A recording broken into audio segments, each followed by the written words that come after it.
You, me, everyone listening to this, and every single one of our daughters and sons and husbands, everyone has 5 pillars of worth, and they will look different in her than in anyone else because we're all different people.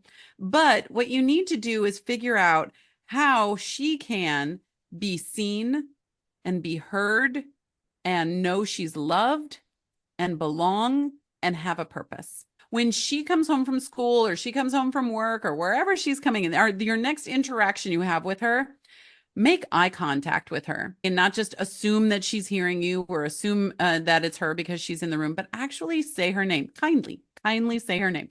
She wants to be seen. She needs to be heard. Her ideas, her word, her opinions need to be heard. It does not mean that you need to follow along with them, but she does absolutely need to be heard. And welcome to That's Good Parenting, where I search for simple steps to reduce your parenting stress. I'm your host, children's book author, illustrator, coach, ghostwriter, and podcaster Dory Durbin. Parents, do you ever stay awake at night rehashing the conversation that your daughter and you had that didn't go the way that you really meant it to go? And then while you're awake, you can't help but wonder, how can I do this better? What can I do to communicate with my daughter better? And why is it that what I'm doing now isn't even working? Today on our show, we have someone who calls herself a former worth chaser, a trauma survivor turned author, speaker, and family life and leadership coach. She's dedicated to helping parents raise confident, self-assured daughters who are equipped to thrive. So welcome, Nellie Harden. hi, thank you so much for having me. Thank you for being here. I love that you're focused on our daughters. And I think that is such a unique position to be in because a lot of times we focus just on our kids, and moms and daughters have this different kind of relationship, wouldn't you say? Oh, 100%. It's all different. Moms, daughters, dads, daughters raising sons versus raising daughters. It's all different. Yeah. Yeah. And I'd love to say that we're the main influencers, but who do you think the main influencers really are for our daughters? Today, I would say anyone who has the most frequent and loudest microphone is the biggest influencers for our daughters today. And whether it be through social, whether it be a person at their school, anywhere at their church, anywhere, anyone who has the most frequent and loudest microphone is going to be the biggest influencer. And I don't want to distract from the fact that parents are huge influencers. In fact, as life goes on, our kids are going to find that we were their greatest influencers. Parents are their greatest influencers, but they don't realize that right now. Right now, it is who they are listening to. And, oh, I'm going to go do this. And they take it as gold and truth. Whereas when we say something, it is, are you sure? I don't think so. I'm going to go research that, or I'm going to forget about this, or I'm going to sweep it under the rug. And I'm going to go listen to this person online who I don't know. So that is who I would say they're most on the surface and aware anyway that they are listening to right now. Yeah, it's interesting because as you say that, I think back to being a daughter and think back to conversations my parents had with me that were like legit, like I should have been listening. So is it that we quit listening because we hear their words so often, or is it because we want our independence and so we don't take their advice? It's both of those, quite honestly. And it all has to do, much of it has to do with the brain development that is going on at the time, too. They are supposed to be leaning into their own understanding and leaning less into yours. But the way that the world is set up right now is not necessarily in line with where brain development is set up for them in this stage of life. And in this time, I call it the training zone of life, right? The 65-70, that's how many days are in 18 years. Especially the second part of that, 12 to 18-ish, adolescence really actually goes from 8 to 25, if not further, based on behavioral. But that's a whole other can of worms to open up. But my point being that brain wise, they're supposed to be leaning into their own understanding as that frontal lobe is being developed. But right now, in the way the world is, they really do need a lot of guidance because more distraction, more temptation, more hardships are coming at them now during this quote unquote teenage time than ever has been before. So they need to be guided, yet their brain is telling them, don't listen to them, go by your own accord. And so it's a confusing and frustrating time for them and parents right now as we're trying to navigate new waters and be there for them as best we can, while also giving them the allowance and space to make their mistakes, but not have too harsh of natural consequences. Yeah. So as parents, I'm sure that we do some things right, but we also do probably equally as many things wrong. So when we talk to our daughters, is there like a consistent thing that parents do that maybe isn't the right way to be doing things? First thing that comes to mind is power struggle right there. And I know I'm guilty of this, especially when it comes to my youngest. I have 4 daughters who are all between 15 and 19. So we are in it right now with everything that we do. There is a constant fire happening, not with each one of them, but with one of them at a time. And last night I was up dealing with one crisis with one. This morning I'm dealing with another crisis with another. And then yesterday morning was another crisis with another. And so it's just this constant for parents, especially if you have multiple kids or you have a kid with multiple challenges that they're facing or consistent challenges that they're facing over and over again. So we get exhausted and we can then just fall into power struggle of when they're asking why, or they're coming back and they're trying to assert some independence, maybe not in the most respectful way. And a parent is, because I said so, and I am the parent, you are the child, this is the way it goes, and that is it. And then that doesn't always lead, it hardly ever leads to a good quality conversation and growth, right? It just shuts things down, stalls them, and probably takes a couple steps back. And so that would be the default that I think we can fall into is power struggle so often. That really is not so helpful. In fact, it's harmful. So how would a parent recognize that they're stepping into that before they were in it too deep? One of the things you can do is just pause, right? Hit the pause button, and that is okay because we're trying to emotionally regulate at the same time that we're trying to teach them how to emotionally regulate. And so if they see it in us, they are more likely to then adopt. I am in a situation, and I'll just take my youngest who's 15 at the right now. And if she is starting to come undone, and then I'm starting to come undone, I can be like, you know what? I need to go take a walk for a couple minutes or sit on the porch for a couple minutes. I just need some time because I don't want to do or say anything that is going to be hurtful to you or not helpful to you. So I'm going to go take a few minutes and then I'm going to come back. And so then when you come back, you're calm, your frontal lobe is back online, because I think something that's really important for us to know is us as adults, we have the brain that we have right now. It's hard to remember when our brain didn't work this way. And if you put an adolescent brain and an adult brain next to each other, they can look, even of the same sex, even both men, both women, they can look so different and function so different that they can almost be called different species. It's really important not to look at our adolescents as shorter adults. They are not. Their brain does not work the same way that ours does. And we need to take that into consideration. And an easy way we can do that and help bring grace and understanding into our world is when you and I are super frustrated, and any adult listening to this right now is super frustrated, or angry or very emotional, our frontal lobe, which is where all that rational thinking and cost benefit analysis, all of that, which is right under your forehead, that goes offline. And you rely on your amygdala, which is in the back. It is your oldest, most primitive brain, and it is your fight, flight, or freeze brain. And it is black and white, all or nothing. And that is how it works for you, which is why you need to go calm down so you can think again. Your adolescent, that is where they work from almost all the time as their frontal lobe is under construction. And so the way you feel when you're most stressed is how they feel sometimes when they are even calm.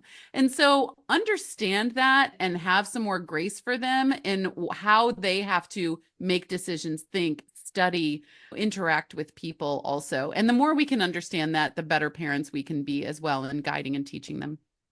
Wow, that is a huge visual. That the brain is under construction. Yes. Because I think you're right. I think a lot of times we think, okay, these are not the kids that they were before. Right. We're trying to grow them into these self-functioning, confident adults. Yeah. And so in order to do that, we think that we're helping them. But if construction is going on, there's enough orange cones around our area that it's just not functioning normal, right? Exactly. And Exactly. Oh, go ahead. no, go right ahead. It's such a good visual for me. And go ahead. It's really important to understand that during this time, we need to be laying the connections down. And so it really is the time during adolescence. The brain is malleable, it's very formative. These are called the formative years for a reason, right? And so we are laying the tracks between the if thens, right? If this happens, that happens. There's actually this great video anyone can Google it, and it is of two neurons connecting. And it's maybe 6 seconds long. It is fascinating, though, to see these two neurons coming together and their dendrites coming off of them, and they connect. And that is a neural connection that is being made. That is a, if this happens, I do this, right? This is a, if I feel this way, this is what I do. Those are those kind of connections that are being laid right now. And when you're teaching, you need to have grace and understanding, but not to step back and say, I'm not going to direct you because you have an under construction brain. It's to step in and say, you have an under construction brain, so let me show you how this goes. And like you're saying, you have a bunch of orange cones. Our town around here, we just went through a massive flood on September 16th, and the entire town was shut down for a month as roads were being reconstructed.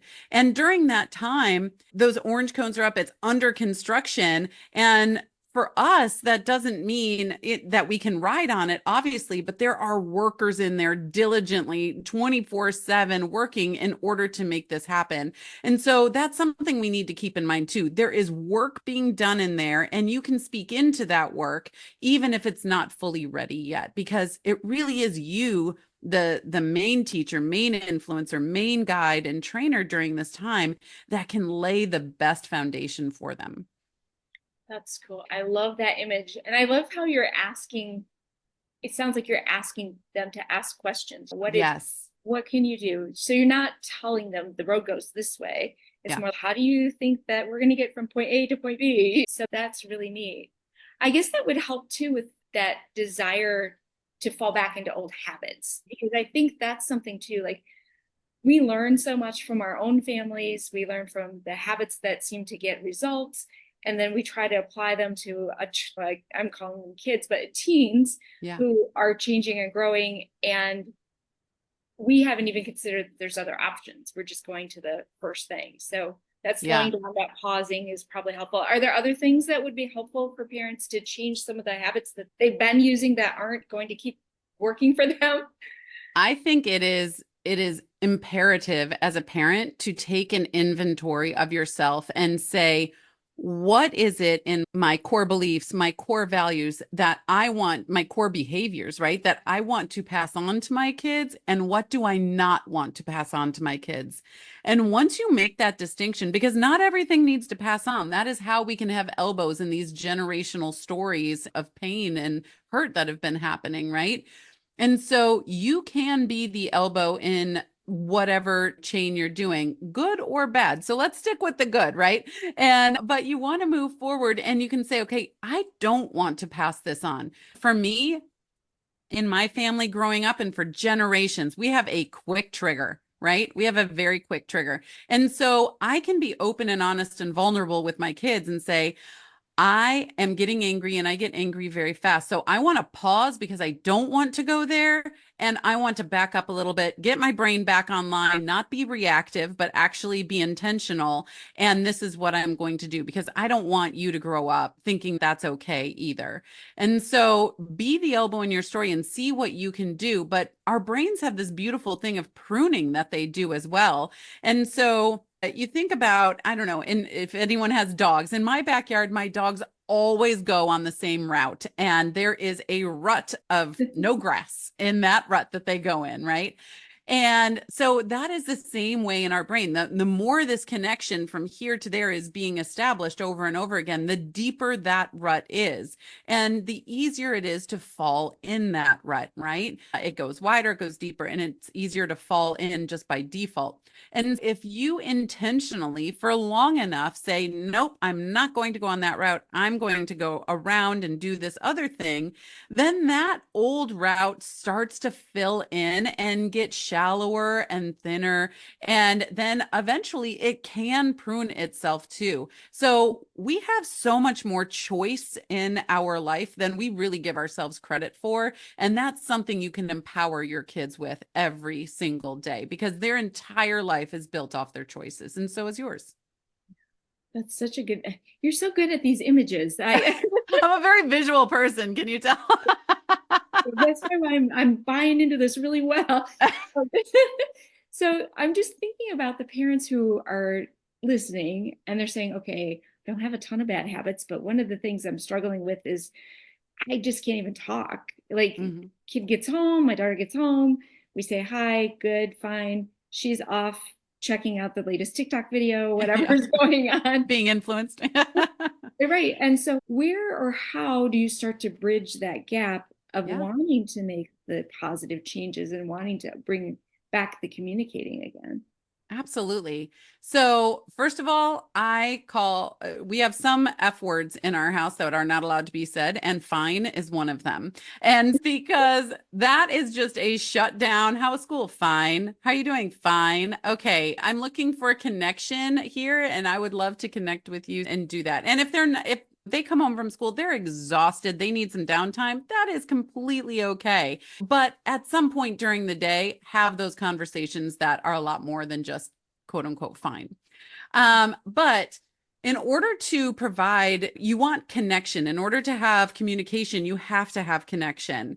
And then in order to have clarity, you have to have communication and connection, right? And so in order, there's an order to this process. So the first thing you want to do is provide connection with your daughter. So that could mean you coming up with the story first.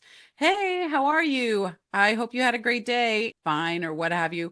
And then they come in or you come in and say, yeah, someone today was actually really harsh with me. So I had a bit of a hard day, or this really exciting thing happened for me today, or I remember coming home from school too, and I was so exhausted. Is there anything I can do for you? And bringing in servanthood, that's a great connection point for teens, right? Is servanthood.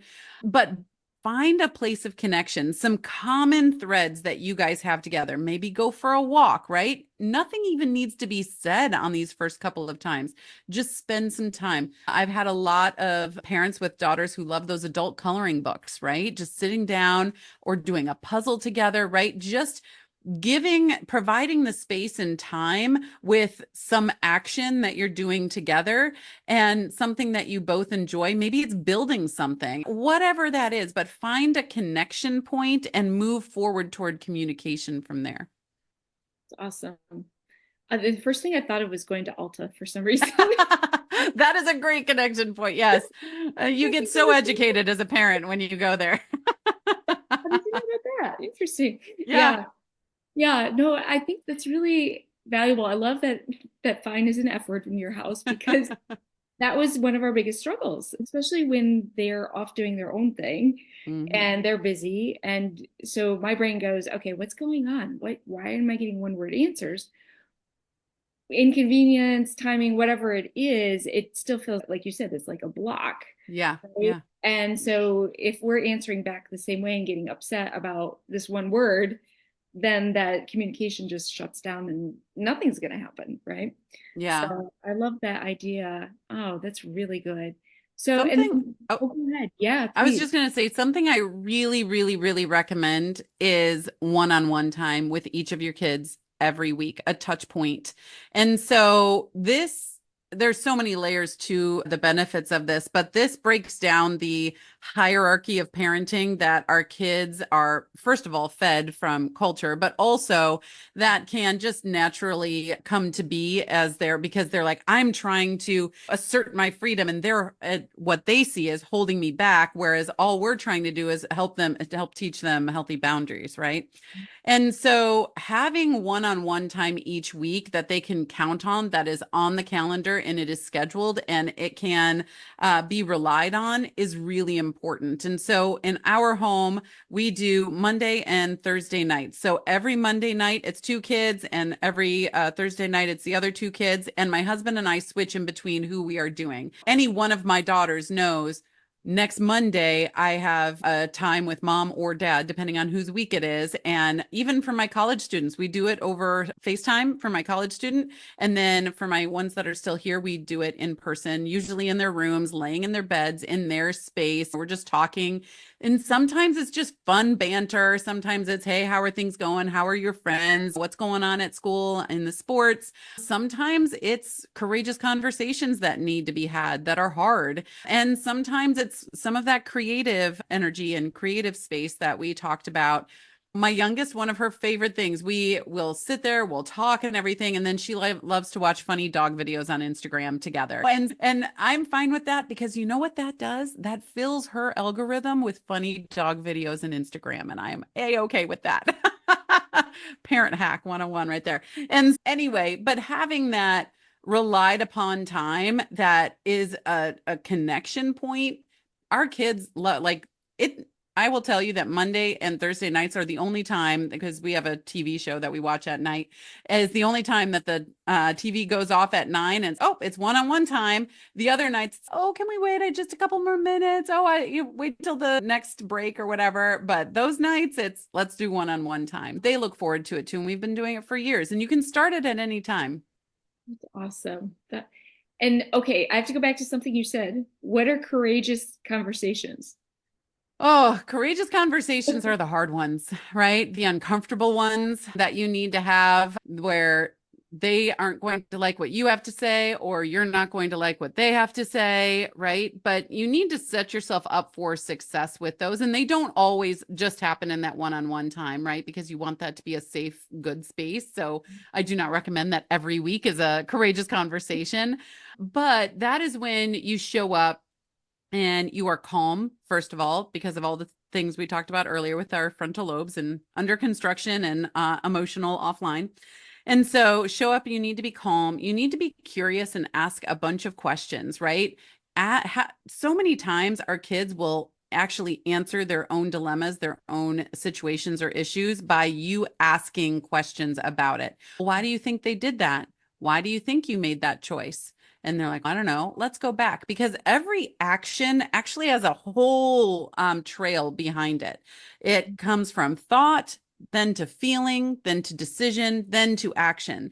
So whatever action they did, and the outside world only knows the outside of you, and same with your kids and same as them toward us, you can dive backwards a little bit. Say, okay, what was the decision that you were making here, and why did you decide to make that decision, right? What are you feeling that led to that decision? What were your thoughts that led to those feelings, right? And this is the work I do, and we dive into stop points, choice points between all of those as well, which we don't have time to get into today. But you can have those conversations. So be curious, so calm, and then curious, and then you want to connect with them on some level about something that they're experiencing as far as an emotion, experiencing as far as a situation. Connect with them just by caring for them, right? But you can connect with them in there. And then there's cultivating. So there's 5 C's: is calm, curious, right? Connect, cultivate. You want to think about, that's the tennis match of conversation. It goes here, and then it goes there, and then it goes here, and no one can hold the ball too long, because then the other person starts to walk off the court. So you need to send it back and have this cultivating conversation. And the last part there is clarity. And of a courageous conversation, because if you leave a courageous conversation, one of those hard conversations, and there's not any clarity at the end, you are doomed to repeat it tomorrow or next Tuesday. And no one wants to keep having these. They're uncomfortable and they can be upsetting. So you want to provide clarity. So what are the action steps going forward for you? What are the action steps going forward to me? For me, what does this mean? How are we going to work forward? So that is a courageous conversation in a very short nutshell. I'm glad I asked. I really am. I think that's really neat. I think, like you said, having the next kind of like the action step afterwards. Yeah. What are we going to do with this? How is this going to change things now? Very interesting. I love that. Yeah. Okay. So I'm going to ask you a really hard question because I know you have so many valuable nuggets of information. So let's say I'm a parent and I'm listening and I'm like, my daughter and I are doing pretty good, but we could be so much better.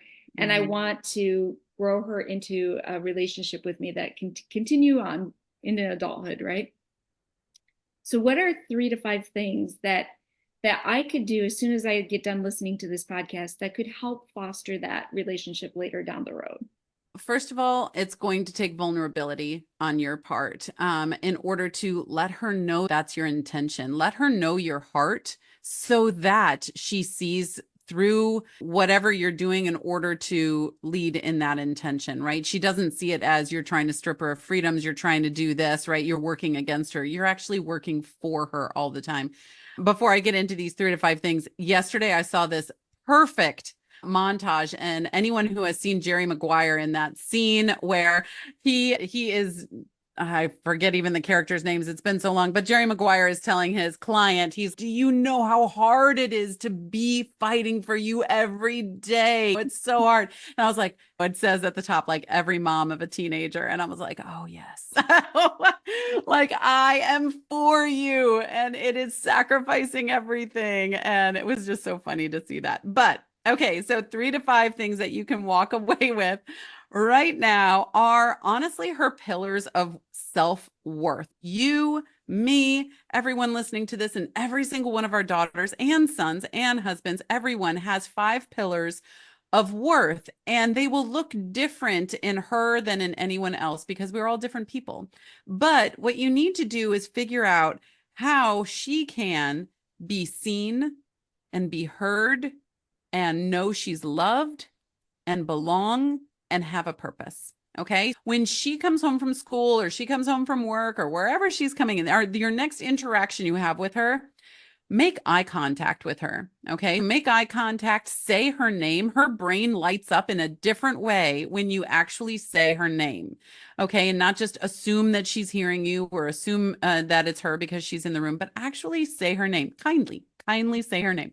And yeah, so she wants to be seen. She needs to be heard. Her ideas, her word, her opinions need to be heard. It does not mean that you need to follow along with them, but she does absolutely need to be heard. And I was in a courageous conversation not too long ago with one of my daughters, and she kept saying, "You're not listening to me." And I said, I am right here absolutely listening to you, and I'm responding to what you have to say, but what are you defining as listening to you? And for her, she was defining listening to her as abiding by her wishes, which that is not what listening to somebody means. And especially for a 17-year-old. And anyway, in that, so there can be some confusion. Ask her what she is defining as that. Ask her, how will you best feel heard in this house, right? And with me in our relationship, because I want you to know that your words, your ideas, your opinions, they matter. And so I want to make sure that you know that. How can I best let you know that? Okay. And then she needs to know that she's loved. She needs to know that you're a safe place to come, and that no matter what, you're going to be there. She needs to know she belongs. And honestly, one of the greatest things to do with that and make sure she belongs is to give her responsibility where she is. If she has something she is in charge of and that relies on her, the household, you, the family is relying on her in order to do this, we need you you to do this, it really fosters a sense of belonging there. And so I'm not saying give her every chore in the book, but I am saying lean into some responsibility for her. And so she can own that. Okay. And then with purpose, you just want to have something going forward. So if you have multiple children, a great thing to do is help them with their roles. If you go up to one of the older ones and say, you know what?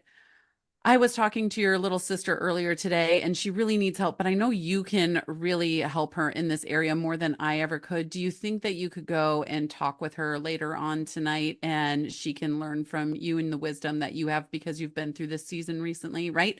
Just fostering in and giving them that space to be a leader and a self-disciplined leader in their home, their community, and schools, etc. So those are the 5 things I would lean into. Again, that's seen, heard, loved, belong, and purpose. Lean into those and you will find immediate results. That's awesome. Man, you've given us some great stuff.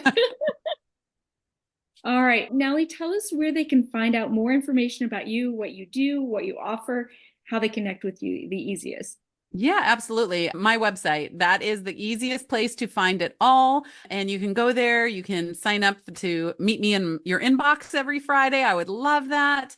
And I publish new articles each week. And then there's downloads, there's books, there's masterclasses, there's all sorts of things on there. So that's at nellieharden.com. Awesome. Nellie, thank you so much for your time today. I'm hoping that moms with daughters listened and were able to just take even pieces of this and then go back and listen again for more. Thank you so much for having me. Thank you, Nellie.